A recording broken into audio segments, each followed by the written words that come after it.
Alright, ladies and gentlemen, MrSotko here. Welcome back to the channel. Got a whole bunch of good news stuff for you today as usual. And today the main topic, we're gonna look into crypto pump and dumps and their undercover investigation. And it should be a wild ride of manipulation and crypto fun. So, for several months, one of the truly large pump and dump groups for cryptocurrencies ever spotted was the so-called Pump Kings community. Perfectly named. Reported on by a number of press outlets highlighting the devious tactics that some people use to gain profit from digital coins. And remember, in the stock world and the regulated world, pump and dump groups are not cool. They're illegal. But since crypto is largely unregulated, there's not much anybody can do about it. I suppose unless there was major financial harm, then they could probably break down on it. But for the most part, pump and dump communities always have just a few so-called, leadership individuals, and then they have a VIP lounge for people to get information early. But so the way a pump and dump groups works is that they advertise, they pump, they tell everybody to buy it, they do this, that, or the other thing. They advertise it around Reddit, they advertise it around, on Cryptopia and stuff, and then it gets pumped. And then they're supposed to give an announcement when to sell it. But the thing is they bought it well before they actually announced the pump at the lowest price. And then they sold it before they announced to sell it. That's usually the way it goes. So, the people that buy in towards the top, because there always are, because that's how the price is rising upwards, always get screwed on that deal. So it's very nefarious, and it's very malicious, and it's very harmful to the majority of people in the pump group, or especially not in the pump group. So following their minor investigations, there appears to be a total silence with regards to the development of such groups. Once we realized that more than 8 months had passed since any major outlet looked at the pump and dump community, we thought it'd be a good idea to conduct our own investigation. So the Pump Kings community was a vibrant hub for all sorts of people who wanted to make a quick buck. Again, usually just a few people are going to be the winners of such a thing, or you're not going to make as much as the people that are running the pump group. I promise you that. It advertised itself as a pumping group that only advertised new coins that people should invest in. Right? However, the post on the group raised questions about its true intentions. What do you mean? What do you mean? You don't have to even question these intentions. But okay, let's go with it. So why did it have one public group and one separate VIP group? Well, money. Why was it so focused on quick profits as opposed to long-term investments? Again, that's a pretty easy question. Money. Even more concerning was the fact that the group's posts would require pumps to occur at a specific hour. And plus, getting people to invest into something new long-term is just not going to happen anyway. If you make a pump group to, a long-term pump group, people are just going to sell it once it reaches a particular high that they appreciate when it, reaches double or triple or quadruple, or maybe they're looking for 10 times their investment, and then they're just going to sell. And it's not going to work so good. You can't control people like that. But you can, what is easier to do is to manipulate people into thinking that they're in a pump and dump group where really they're in just a private few people that are just buying it before the pump, then selling it before the dump. The scheme here appears to be a double mirror setup in which a private group sets an earlier hour to invest, and then the public group would get a later hour, of course.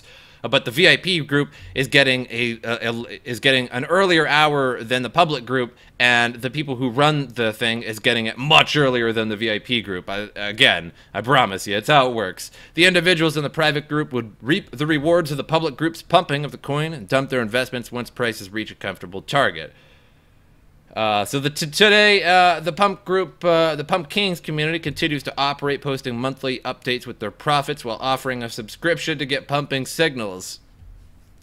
So since the whole Pump Kings ordeal, several other groups popped up imitating their double mirror model. Among them, one particular group, we'll call it Group A, that we found has obvious insiders that invest large sums of money into a small coin, spam the coin's name in the chat box of the group's favorite exchange, Cryptopia. Whoever's favorite exchange is Cryptopia, I would like to meet this person, because it's a terrible exchange. The only reason you use Cryptopia is because they pick up whatever coin. Like, they're the ones that have Pac coin and all the, like, really goofy coins. They have a ton of coins. They might not have the most coins. I think Poloniex might be holding more. But either way, that's the only reason you use Cryptopia, is because it's really easy to set up, and you just sell your coin and then you get out. Nobody loves Cryptopia. The timestamp on this particular signal appeared July 4th. You can see this magnet coin just absolutely explode. Several cents from what looks like about 5.5 there to about 8.5 or 8.8 or so. And that's what you get out of pump and dump groups. You can see another pump and dump here is the price history for that particular day. So pump and dump groups, don't join them. You know, look how short this pump went on. Look how short that pump went on. That is what is that, an hour? If that's even an hour, maybe half an hour, 45 minutes. We'll call it an hour. So that means you would have had to be there right then, get the signal, and they probably didn't get the signal till right about here or so at least. And then the developers sold all the way up here, and then everybody else was forced to sell as fast as they can. It just doesn't work as easy as you think it would. In an hour's time, are you going to be even watching that? I suppose if you're that invested in the group, you might be. But again, you're going to be behind the VIP group. And not only that, you're going to be behind, the VIP group is going to be behind the actual leaders of the pump and dump group. So, you know, sooner or later, this is going to become illegal. And we're actually probably going to see in the news, probably on my channel at some point, that people are being arrested for this. So sooner or later, it's going to be illegal because it harms way more people than it helps. You might think, like, whoa, what's the problem? But the thing is people buy up here. People buy here. And a lot of people in the group and a lot of unsuspecting people not in the group buy all the way up here. They think the coin is going to the moon. Now, if you do that, you might be a little slow. You might be a little poor at buying, but that's okay. I don't mean to like, that's not what I'm trying to get at. What I'm trying to say is that regardless of whether or not you should be buying this hyperbolic wall of price increase is no, you shouldn't be doing that. But regardless of that, people did buy up here. That's how the price got all the way up there. Somebody bought all the way up here.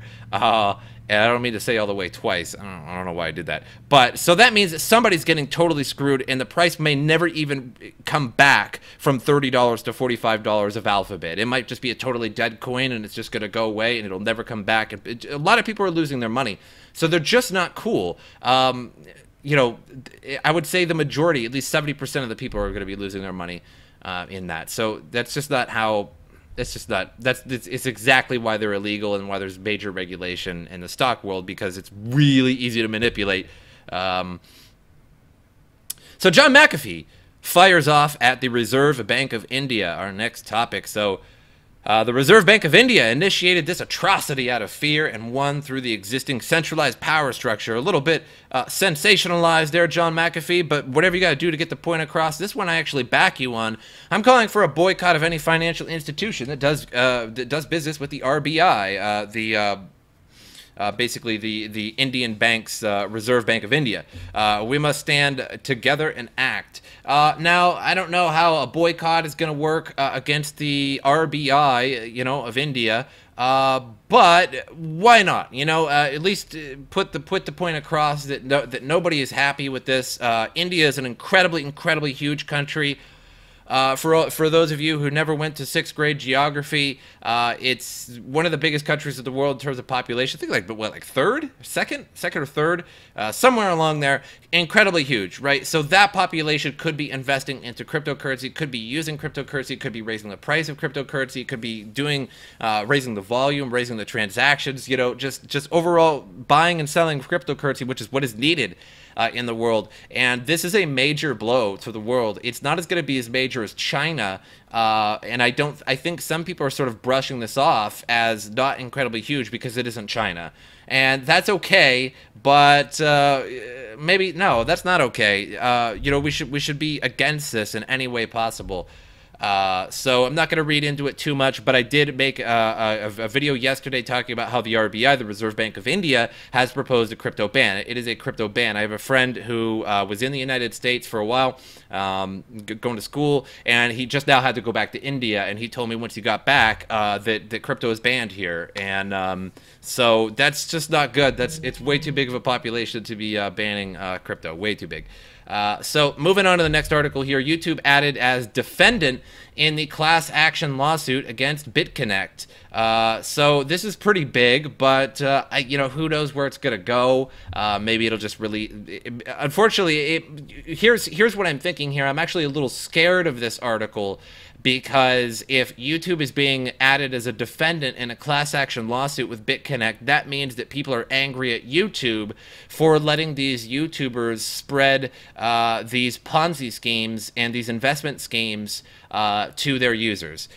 Now you might realize, okay, well, that is a bad thing. Maybe something should be done about that. But the thing is that YouTube never does anything correctly. If you guys remember the Adpocalypse and the Adpocalypse 2.0, I think Adpocalypse 1 was because of PewDiePie, who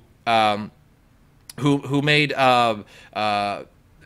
these people write something nasty on a sign and then hold it up, and he paid them money to do it. And they held up this sign. It had nasty stuff on it. It just wasn't a good move. It just wasn't a good move for somebody that that popular. When you get that many subscribers and that many viewers and that popular, you really have to watch what you do and say. It's an unfortunate side effect of fame, and that's why you always see actors. They say something bad on TV, and then the next day there's all these tweets of them apologizing in the most like ridiculous way.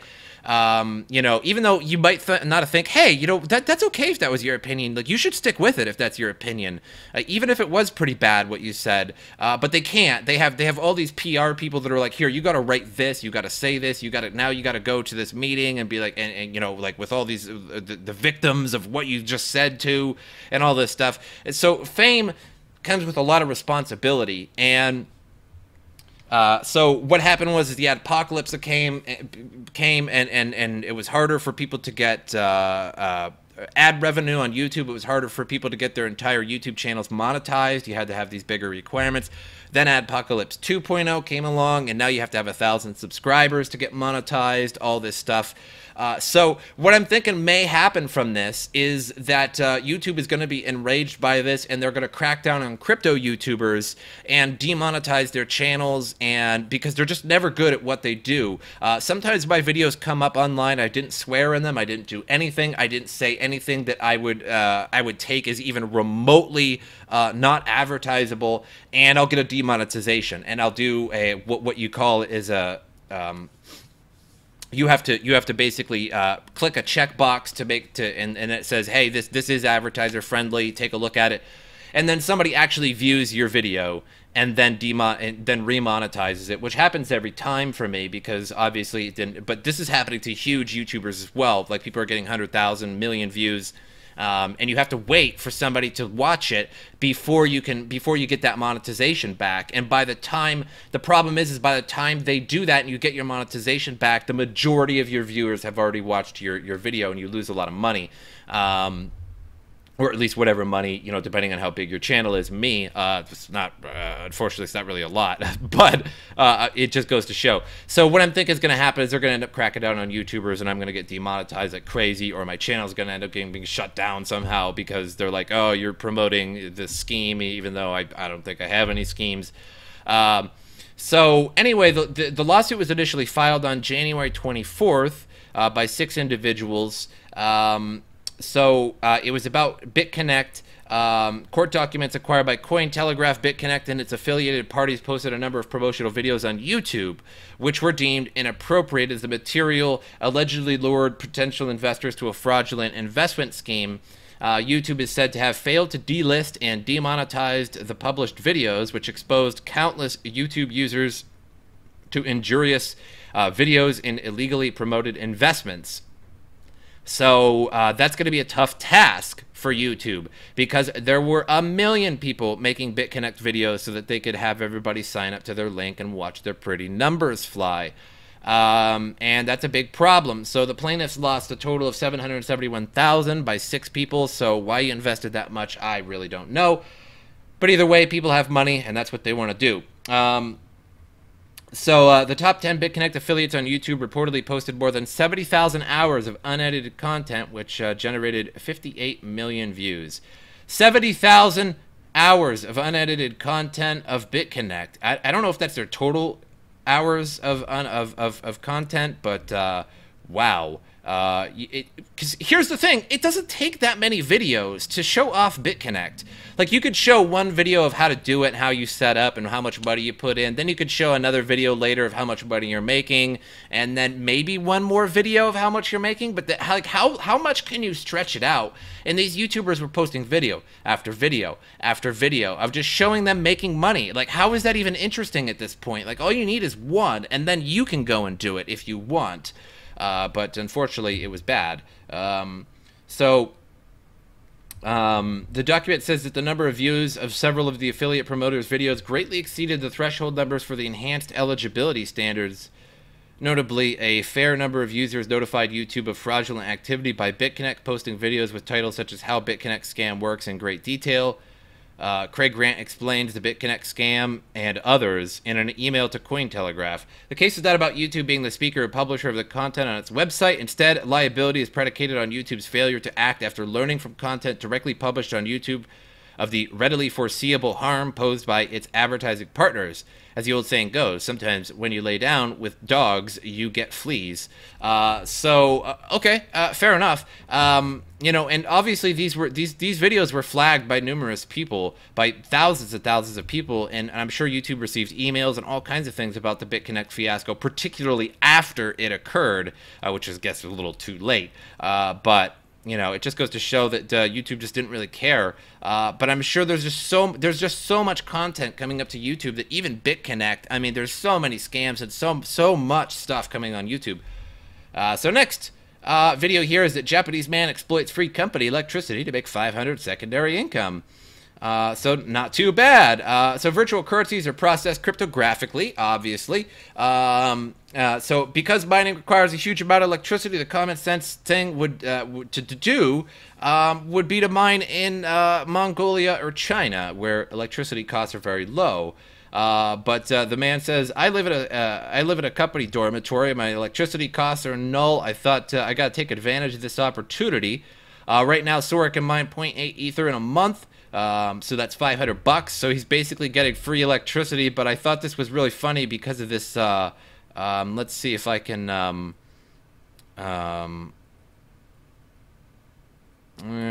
I don't think I can. Oops, I don't want to do that. I want to show you guys this image here. I can't. Oh, there we go. Well, it's kind of bigger. You guys could see it now. I suppose you could before too, but I wanted to make it really big. I could save the image, blow it up, but whatever. I hope this is not his mining rig. I mean, I guess whatever works. Like whatever works, right? Like just because these are hanging like this doesn't mean they're not going to work. But this is haphazard to say the least. You know, and odd for a Japanese person to be so haphazard. I don't know. So lacking in order. They're just hanging all over, arbitrarily hanging here, and there's just all these fans. Like, these fans use more electricity than the damn rig does. There's so many fans. These aren't even forward. So the fan, I mean, wow, what a mess. So $500 a month for that. Not too bad, I suppose. Let's take a look at CoinMarketCap here, and we're at 269 billion, so we're a little bit down from the other day at about 275 billion.